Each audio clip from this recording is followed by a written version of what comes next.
Imagine, you're at a dinner party surrounded by three notable men in your life. The first, Napoleon Bonaparte, your older brother and general in the French army. The second, your fiancé, prominent politician Stanislas Flora.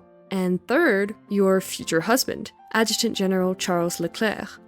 All three were in the presence of Pauline Bonaparte, who sat at the center of this exact situation on March 22, 1796. Pauline was born on October 20th, 1780 in Ajaccio, Corsica, the sixth of 8 children of Letizia and Charles Bonaparte, Corsica's representatives to the French royal court. She was christened Maria Paula, and in her youth affectionately called Pauletta, Pauline in French. Her father died when she was just 4, leaving behind a widowed mother burdened by poverty and debt. Little is known of her early years, other than that Pauline was from a young age especially fond of the finer things in life. She was particularly attached to her brother Napoleon, who was 11 years her senior. Napoleon later recalled how he and Pauline had been the spoiled children of the family. She never received a formal education. Her beauty, evident from a young age, quickly became her most remarked upon trait, and she hence took great interest in her appearance, her soft pale skin, her beautifully carved hands and feet. In 1793, the Corsican independence movement came to a head. The Bonaparte family sided with the French Republic, forcing them to flee Corsica in pursuit of mainland France. The limited income that had sustained them from their vineyards in Corsica were seized by the British capture of the small island, plunging the family further into poverty. The Bonaparte women are said to have resorted to washing clothes for payment during this desperate time, cleaning the laundry in the public fountain. Nevertheless, because they were Corsican refugees, they received a stipend from the French government, and with this were eventually able to move to Marseille. It was there that then General Napoleon introduced Pauline to Stanislas Flora, who was serving as proconsul of Marseille. Despite the notable age gap, Stanislas being 41 and Pauline only 15, Napoleon intended for the two to marry, as the prospective suitor was a man of consequence. By all accounts, Pauline was passionately in love with Stanislas, or at least, she thought she was. She wrote in a letter to him, "I swear, dear Stanislas, ever to love but you alone. My heart is not for sharing. It's given to you whole. Who would oppose the union of two souls who seek only happiness and who find it in loving each other?" It is most likely Pauline had help from someone more literate than herself in writing this letter. Her mother, however, opposed the marriage. Whether from the age difference or Stanislas's crimes during the revolution, it is not completely known.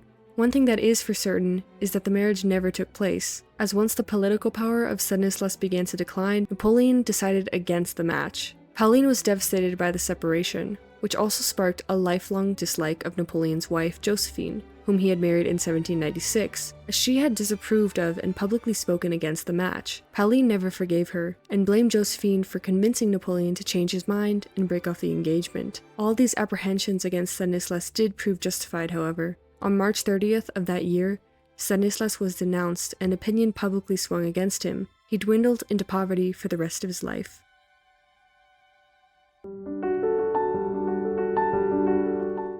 It is then that the third man present at the dinner party entered the picture, Adjutant General Charles Victoire Emmanuel Leclerc. Neither Pauline nor Leclerc had known that night in 1796 that they would soon be married. At just 25, Leclerc returned to France a celebrated brigade general, hailed not only for his military prowess, but also as one of Napoleon's most trusted and loyal commanders. Napoleon realized that marrying his sister to this highly respected and, most of all, obedient general would polish the Bonaparte's image and divert attention away from the whole Stanislas affair. The two were married on June 13, 1797, when Pauline was still only 16.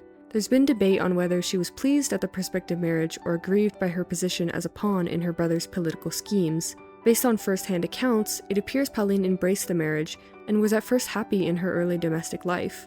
Regardless of her feelings, it remains a fact that she really did have little choice in the matter. Another thing that is certain, Pauline enjoyed the luxuries of her new lifestyle. The couple lived in Milan, where Napoleon had set as the headquarters of his new Italian territories. She surrounded herself with not only jewels and fine clothes, but attention, developing a reputation for her flirtatious nature. The couple had a son in 1798, whom they allowed Napoleon to name Adorned. The new family then moved to Paris, where Pauline faced fresh challenges. To start, her husband was dispatched to northern France, which meant the island-raised Pauline had to navigate the bustle of a big city alone with her newborn son. She made great efforts to please the local bourgeoisie and aristocracy, surrounding herself with people of taste whom she could rely on to show her their Parisian ways. The more she indulged in the scandalous, opulent life Paris had to offer, the more her ambitions only grew. Due to Napoleon's success in his invasion of Egypt in 1798, Pauline began enjoying newfound attention as the sister of such a renowned general. In the city of love, Pauline began taking lovers. In one instance, during her time in Paris, though never confirmed, it is rumored Pauline took 3 generals as her lovers at once, all of whom were close friends. In 1799, Napoleon staged a coup and seized power, declaring himself first consul of France. Meanwhile, the Haitian Revolution, which had begun in 1791, was in full swing, the enslaved laborers on the island seeking independence against oppressive French rule. Napoleon, wishing to restore French authority, appointed Leclerc governor-general and sent him to Haiti. Pauline and their son joined him on this fateful journey. Here, Pauline was unaccustomed to the climate and initially complained of boredom, but it wasn't long before she found an occupation. During her 6 weeks in the Haitian capital, while her husband tried to suppress the revolution, Pauline certainly didn't suppress her love for scandal. In addition to the recounts of her extensive collection of the island's local flora, stories began to spread of the exotic Bonaparte sister, who took on a plethora of lovers, not only from the French army, but among the local population as well, a display of indulgence that shocked even those accustomed to courtly excess. One account asserts, "The tropical sun was, they say, astonished by the ardor of her passions."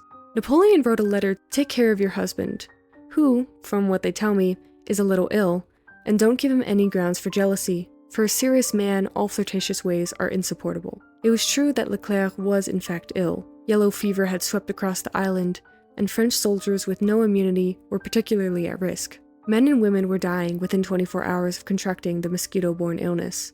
Pauline, Leclerc, and their son Adorned all contracted the virus. Pauline, who had previously suffered from bouts of poor health due to complications after the birth of her son, grew increasingly ill under the both insurmountable heat and the fever. Miraculously, all 3, husband, wife, and child, for a time only suffered from short episodes of fever. Realizing the seriousness of the situation, Leclerc tried to convince Pauline to return to Paris. She responded that she would only return if Leclerc gave her 100,000 francs. When he refused, Pauline said that, unlike in Paris, "Here I reign like Josephine. I hold first place." Yellow fever is estimated to have taken the lives of tens of thousands of French soldiers while in Haiti, and over 20 generals, and one of these was Leclerc. He died on November 2nd, 1802, succumbing to the fatal illness. Just 7 days later, the distraught Pauline was on a boat for France, accompanied by her son and the corpse of her husband. By all accounts, Pauline was truly affected by her husband's death. Despite her blatant infidelity, she still respected Leclerc as both a husband and the father of her son, and it was his death that once again changed her life forever.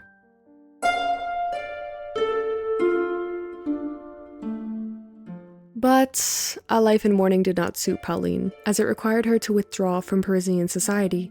She was only 22, still viewed as the most beautiful woman in Paris, and stricken with a jealousy for the public lives of her siblings. It was not only Pauline that saw no point in remaining in mourning for long, but Napoleon as well. After a period of flirtation, the idea of Pauline marrying Roman noble Camillo Borghese, 6th Prince of Sulmona, began to surface. At first, Napoleon was not convinced by the match. On the surface, Camillo seemed like a good fit. He ascended from a distinguished noble family, had supported the French invasion of Rome, and was incredibly wealthy. But there was one thing lacking. Everyone who knew him described him as not the brightest tool in the shed.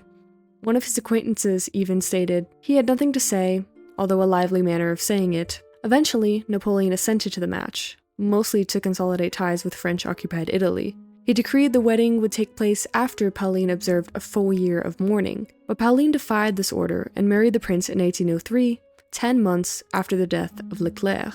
Unaware of the marriage which had already occurred, Napoleon invited the couple to Saint-Cloud to celebrate their engagement.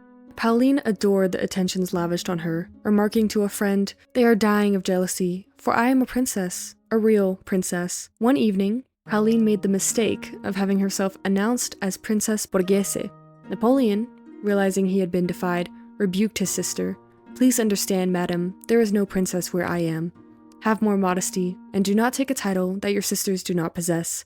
To confirm the marriage, a civil ceremony was held when Napoleon had originally wanted, a year after Leclerc's death. The new couple, and now 6-year-old Adorned, who Camillo never felt affection for, moved to Rome. Here, Pauline found more trouble. She quickly grew tired of life in Rome and the prince, who was said to have in a way feared his eccentric wife and longed to return to Paris. She took lovers more fervently than ever. When Napoleon was informed of Pauline's behavior, he told her he would never receive her without her husband, and that if she were to fall out with him, France would be forbidden to her. "You will lose your happiness and my friendship," he wrote. This was enough to make even Pauline, the infamously free-willed, eccentric sister, think twice.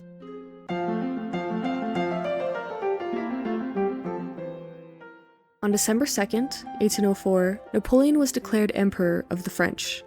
When Pauline received orders from Napoleon to hold the train of Josephine at the coronation, Pauline initially refused. She soon, however, changed her mind, not least because she heard of the pleasures that would follow after the coronation.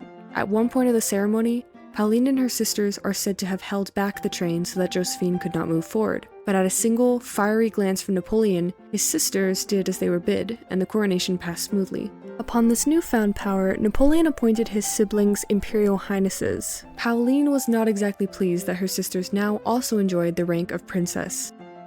She was also not entirely supportive of the whole emperor idea. She wrote in a letter, "I may be wrong, but I think my brother might have done better to remain first consul. How astonished, how angry my poor Leclerc would have been to see it. He had such democratic ideas. I promise you, there would have been harsh words between him and my brother." In the summer of 1804, Camillo commissioned a sculpture of Pauline to demonstrate the couple's love and continued admiration to the already concerned Napoleon. This would become the scandalous Venus Victrix sculpture created by Antonio Canova. The statue was originally meant to be Diana the Huntress, virgin goddess of wild animals and the hunt. To this, Pauline laughed, retorting that no one would believe in her chastity. She instead declared she wanted to be depicted as Venus, the goddess of love. When the statue was finished, onlookers were shocked to see that the statue portrayed Pauline as partly nude, only a loose drape around her pelvis and hips. With one arm, she props herself against a stack of pillows. With the other, she holds an apple, a subtle allusion to the golden fruit awarded to Aphrodite, who was deemed the fairest one of all her sisters. Perhaps Pauline had specifically intended for this to be so, demonstrating to her sisters the superiority of her beauty that would be forever showcased in the smooth white marble. In response to remarks about posing so scandalously in front of the sculptor, Pauline responded that it was okay, for Canova is not a real man. Pauline continued to suffer from bouts of illness. In response, the couple planned to travel to Pisa, where it was hoped the baths would restore her health. Pauline had wanted Dermide to come with them, but Camillo advised that he stay. Dermide died while his mother was away on the 14th of August 1804 after a violent fever. Camillo begged the tragedy be hidden from Pauline indefinitely, out of fear of being blamed for the death. Soon, however, Pauline grew concerned of why she had heard nothing of him, and it was no longer possible to conceal the truth. It is said she didn't cry, but remained dry-eyed and desolate in her deep grief. She forevermore blamed her husband for having separated her from her son, causing a further, irreparable rift in the already unhappy marriage.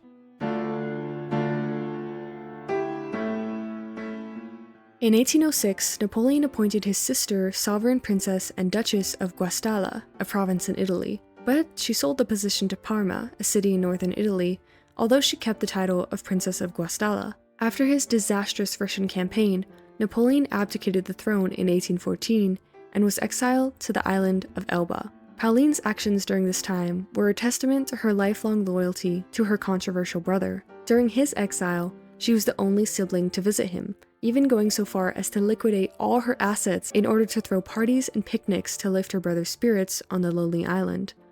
After 11 months in exile, Napoleon planned a coup that once again brought him to power in a period known as the 100 Days. When Pauline attempted to join her brother during this remarkable return to power, she was detained by Austrians and placed under house arrest, but was later allowed to return to the baths of Lucca for her health. After Napoleon's defeat at Waterloo, he was exiled a second time to St. Helena. Pauline was able to seek refuge with her mother and brothers in Rome under the protection of the Pope, although under stringent surveillance. She lived in an estate, named Villa Paulina, after her, living apart from her husband, who was pursuing his own lovers. The last years of her life were spent in anxiety for her brother, whose health had deteriorated. An acquaintance remarked in 1819, "I confess I do not see that exquisite beauty she was celebrated for.